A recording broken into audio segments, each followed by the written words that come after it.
Hello guys! Ayan, sa mga mahilig sa itlog, ito ang simpleng recipe po. Ayan, madali.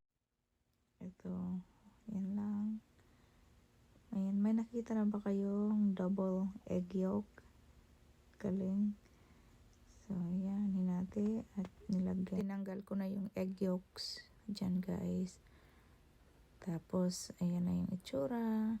So, nilagyan lang ng mayonnaise. Tapos, ayan na, may jalapeno. Ayan. Hinalo-halo ko lang. Tapos, nilagyan lang ng konting asin, paminta. Ayan. Simple lang siya guys, pero masarap.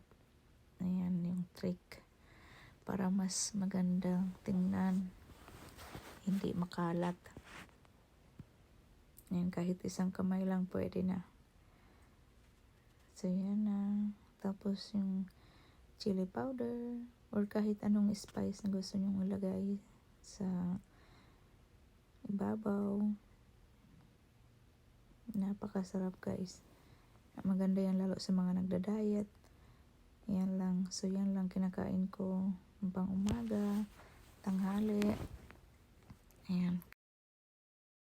So, yan guys. Goal namin na magbawas ng timbang dahil sa support namin sa anak namin bago ang kanyang tournament sa boxing.